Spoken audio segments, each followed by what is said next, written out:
उम्मीद तो थी हमें कि हम 5 लोग करेंगे, लेकिन जस्ट डबल हो गए और 10 के करीब हो गए हैं और उसी से हमारा उत्साह और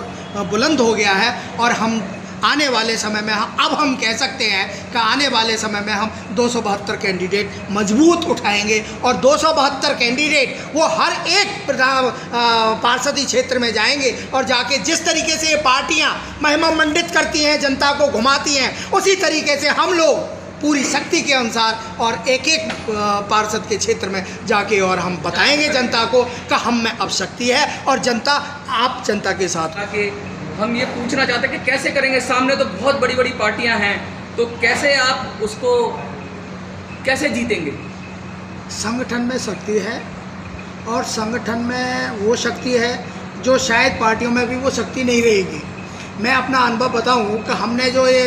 एमसीडी में हम जब इंडिविजुअल किसी की शिकायत करते हैं या कोई एनक्रोचमेंट कर रहा है या कोई किसी प्रकार से वो कर रहा है, तो ये लोग क्या करते हैं कि उस शिकायत पे संज्ञान लेते हुए और अपने अधिकारियों को उसके पास भेजते हैं हमारी शिकायत पर, और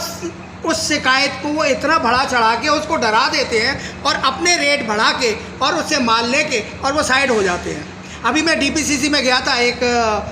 सर्वे के लिए और सर्वे मैंने करवाया, तो करवाने के लिए मैंने उनसे एक एनओसी मांगी, तो उन्होंने कहा मेरे से कि आपको किससे शिकायत है, आप वो दे दो। तो मैंने उन आईएएस महाराज से ये कहा कि मैंने कहा साहब मैं जन शिकायत कर करके बहुत तंग आ चुका हूँ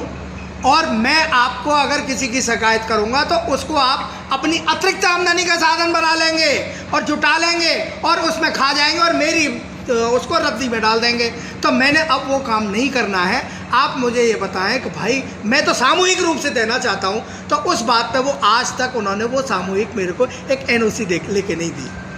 तो इस तरीके के जो भ्रष्टाचार हैं, जो एजेंसियां कर रही हैं, सरकारी एजेंसियां कर रही हैं, उनको रोकना है हमको। और ये सब क्या है कि एमसीडी के अंदर में भी बहुत सारी चीज़ें आती हैं। हमारे यमुना जी में 22 नाले आ रहे हैं, हमारी यमुना जी को किस तरीके से बनाया हुआ है इन्होंने, और वो किसकी जिम्मेदारी है, वो कह देता है उसकी जिम्मेदारी, वो कह देता है उसकी जिम्मेदारी। ये जो जिम्मेदारी अपने ऊपर नहीं लेते, केवल कागज़ों को इधर उधर करते रहते हैं और कोई काम नहीं है इनके पास। उन कामों को हमने इनको हटाना है, इनके दुलत्ती लगानी है और हमने खुद उस चीज़ को संभालना है।